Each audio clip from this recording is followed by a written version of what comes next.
What's up, everybody? I'm back with another Dr. Orion Taraban Psych Hacks video. In this video, he'll be talking about protecting against gold diggers. Show them the money. Show me the money. Sorry, had to do it. You had to get off my chest because I've been waiting. I didn't get that off my chest. Otherwise, it'll bother me if I don't do it.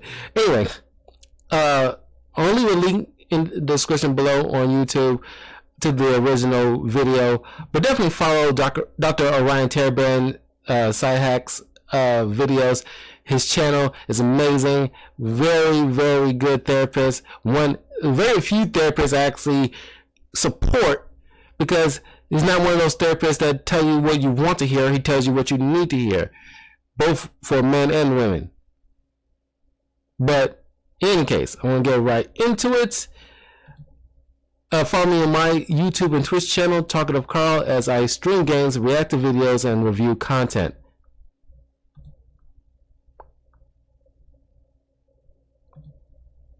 I'm Dr. Orion Taraban, and this is Psych Hacks, Better Living Through Psychology. And the topic of today's short talk is protecting against gold diggers. So I do a lot of consultations these days with successful men. Some of them have never been married. Some of them are recently divorced, but they all tend to be men of means. And one of the recurring concerns that I hear from these men is, how do I know if the woman I'm dating only wants me for my money? Spoiler alert, women like rich men, though they often like to minimize the importance of his money so she doesn't feel like she owes him anything, which is straight out of a narcissist's playbook, by the way, devaluing as someone takes. In any case, women absolutely date up status hierarchies. So men at the top of these hierarchies, to some extent, do need to use their wealth and status and lifestyle to attract women. However, if they lean into that too heavily, then they'll increase the chances of attracting the wrong kind of women, namely gold diggers. That is, women who don't really care about the men in question, but who simply want to extract as many resources. I heard this from Myron Gaines from Fresh and Fit, and I honestly do agree with him on this part where all women are gold diggers. It's just depending on the size of the shovel or how well a woman hides the shovel determines, what kind of women you should be dealing with. But in general, like, for example, all women, of course, need to be with a guy who has good, has a good amount of resources, is competent, strong, all the stuff that are in the essence of what women are attracted to. And there's nothing wrong with that inherently. But the smarter women will know, like, okay, of course I want a guy who can easily take care of me, but I'm not going to sit there and be a complete leech. A smart woman would be okay with a coffee date on a first date. The dumber gold diggers are the ones that expect 5-star restaurant on a first date. That immediately lets a guy know what kind of girl he's dealing with. A regular girl who's have a small shovel compared to the gold diggers who has this gigantic snowplow. Like, guys understand that we need to have resources to better take care of the girl that we might be with. But the woman needs to have the wherewithal to know, like, okay, as long as he's taking care of the bare essentials, and that I'm good. I don't care for the top of the line Birkin bags. Is he taking care of my needs? Is he has sustainable living conditions where I feel comfortable and protected? Like, I don't care if he has like a fancy smassy kind of career. Does he at least have a job that pays well? That is the distinction. That's what guys are typically looking out for in terms of a lifelong wife. That she, of course, wants to be taken care of. All women do. But she doesn't need, like, everything imaginable to drain the dude dry. From them as possible. Orion, They ask me, how can I protect myself from these gold diggers?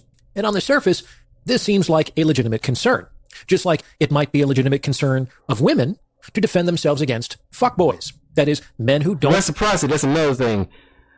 The smarter women understand that, okay, there's an equal exchange here. He's providing me with resources, and like a nice home to stay in, and all this other stuff that most women would want. But I will also provide him some reciprocity.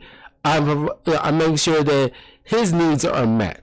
I'm making sure his domicile is tended to while he's out slaying the dragon outside of the home, and when he comes back, I'm nursing his wounds both externally and internally. I'm not nagging him about like the most benign things in the world that ultimately isn't going to affect us in the grand scheme of things. If I come to him with a certain issue, it's going to be something that he needs to actually solve. I understand the level of importance of what I'm going to come to him with. If it's not really that important, I'm not going to bug him about it. I'm going to make sure that he's good and replenished for the next day. That is my contribution to this relationship. Gold diggers don't understand any of that. They only understand extraction. That's their language. That's their love language. Extraction. Really care about the women in question, but who simply want to extract sex from them. Like it's the same concern, only gendered. Women are concerned that they're just being used for their bodies, and men are concerned that they're just being used for their resources. Can I just get this other stuff? Well, I wouldn't. Roundup. This stuff works. Your perfect domain is out there. Go to Wix and make it yours. However, frankly, it's actually pretty easy to tell who's a gold digger and who's a fuckboy, which is why I said it's only a legitimate concern on the surface. These people are generally not super spies. They're not running some crazy effective undercover sting operation. In the vast majority of cases, they are incredibly easy to spot because they tell on themselves all the time. So worrying about gold diggers is kind of like worrying about being run over by a very slow-moving train. It's only going to happen if you ignored all the whistles and flashing lights and lingered on the tracks for a very long time. So, don't do that. And I'll tell you the telltale sign of a gold digger, the big flashing light, at the end of this episode. First, let me briefly discuss how to date if you're a man of means. This is a problem, but let's be real, it's definitely a good problem to have. Wealth, status, and lifestyle are all generally attractive to women. That said, if you haven't yet mastered seduction and learned to stimulate a woman's emotions, you will likely heavily rely on these things as attraction proxies. As previously discussed, attraction proxies are things that men dangle in front of women in the hope or expectation that they will serve as shortcuts to sexual intimacies. It's just like fishing. The type of bait you use will largely determine the type of fish you catch. Lead with money, and you'll catch gold diggers. However, if you hide your money and status and lifestyle, unless you also happen to be very attractive, you will likely find yourself competing with the undifferentiated mass of men, and what's the point of that? So you'll need to strike a balance here. The balance that we're looking for is similar to a successful job interview. Imagine you're being interviewed for a position at a new company. If you play it too cool, if you downplay your skills and talents and experience out of the misguided belief that doing so somehow makes you virtuous or humble, if, in a nutshell, you walk out of the room without leaving the impression that you're the man for the job, then, my friend, you're not going to get picked. And because you didn't show up in the right way, you ended up doing both you and the company a potential disservice. On the other hand, if you come in and just start crowing like the cock of the walk, if you just rattle off your accomplishments in a ham-fisted way, if, in a nutshell, you arrogantly assume that just because you have X, Y, and Z, that you're entitled to the job, then, my friend, you're actually more likely to be picked than the first guy. Like, no one wants to hear that, but it's true. In general, it's better to err on the side of being the arrogant douchebag than the humble self-effacer, at least when it comes to the early stages of professional development and sexual relationships with women. But don't get me wrong. I'm not recommending that you become an arrogant douchebag either. It turns out that there's a lot of space between those two extremes. Fortunately, there are more than just these two options. So how do you handle your wealth and status if you have it? As I've said in my private community, and you guys should check out my private community because there's a lot of things I can say there that I can't say on YouTube. Links in the description, right? As I've said in my private community, if you're fortunate enough to have a Porsche, the best place for it is in the background. If you're interested in taking your understanding to the next level, I would encourage, what does it mean to have your Porsche in the background? Hot take, but really rich people aren't sitting on the hoods of their cars and pointing at their ornaments. And they don't do it for the same reason that folks in the middle class aren't trying to flex their Hondas. For both groups of people, it's just their car. That is, really rich people are so used to having a Porsche that it's nothing special. It's just their car. It gets them from point A to point B. It's not their identity. It's not a perpetual subject of conversation. It is not something they devote an inordinate amount of time or attention or energy to. It's their car. Okay? Now, the Porsche is a metaphor, guys. If you're fortunate enough to have some of the good things in life, then put them in the background. Like, make sure they're in the background, but never put them in the foreground. Why? Because putting the good things in the background suggests to anyone with eyes that you're so used to living that kind of life that you feel no particular need to draw attention to that facet of it. And Yeah. trust me. Yeah, I want to speak to the part where he mentioned, like, because he's right. I think a lot of guys will tell you the exact same thing. Don't lead with your money or your resources because you're going to attract the wrong type of women. You have to make sure you work on your, I don't want to use the word game because game can vary depending on the guy, and is works on various types of women. But you definitely need to learn how to at least talk with women. Even if you have, like, the means, you want to be able to show the girl your personality first before you start addressing what you do or what you have. It is a balancing act. However, here's the issue, because if a guy spent most of his younger years before he got the means to try to talk with girls and ain't giving him no type of day, hard pressed to. 1 second here.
Sorry about that.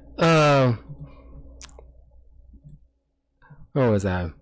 Yeah, if you don't, like, guys work on their game by talking with a lot of women.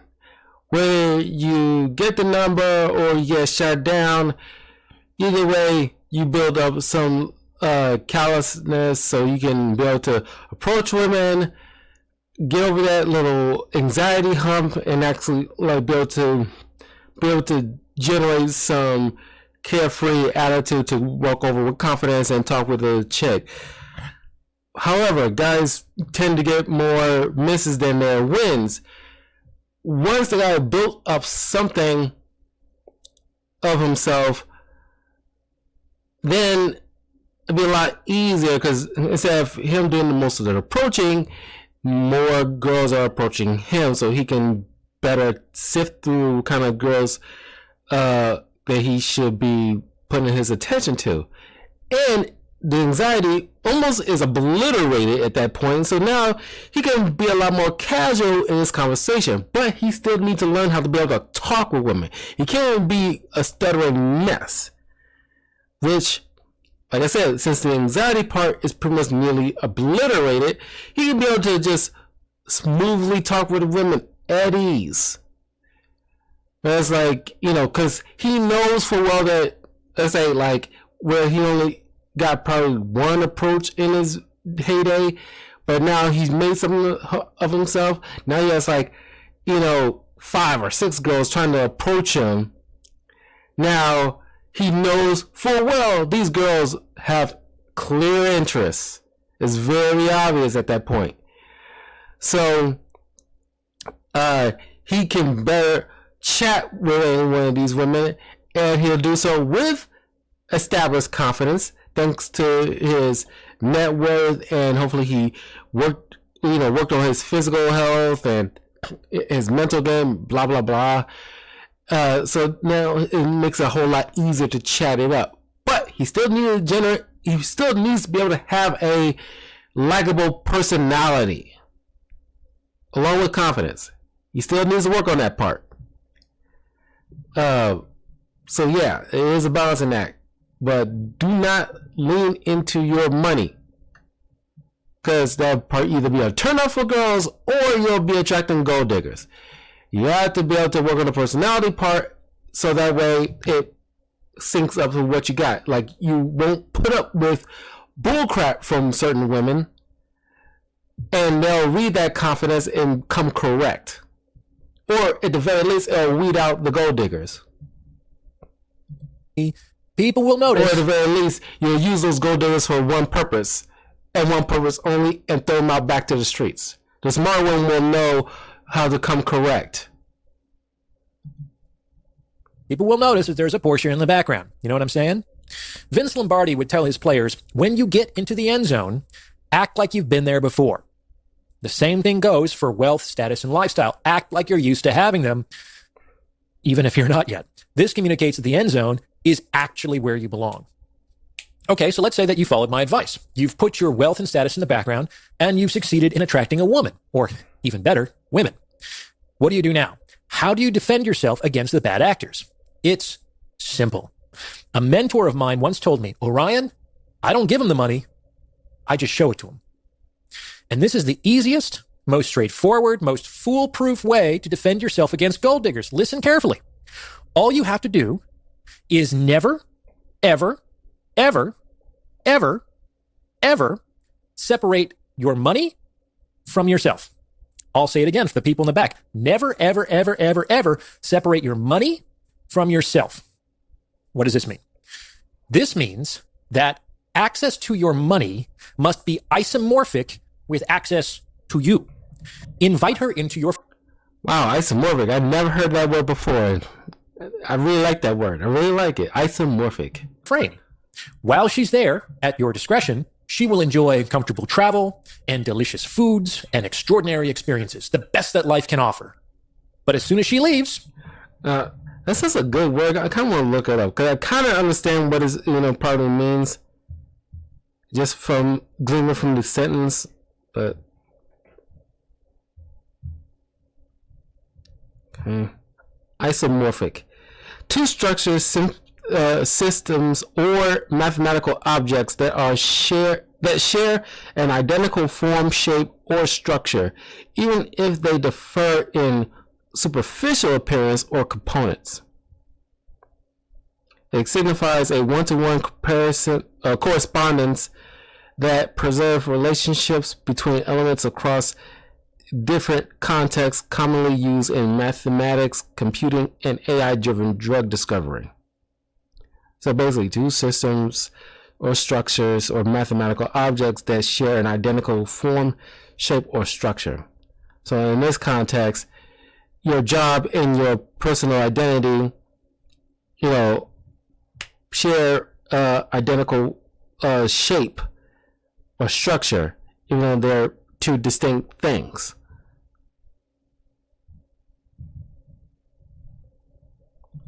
She's on her own. You're not buying her gifts. You're not paying her rent. You're not helping out because her cousin suddenly fell ill. Do you understand?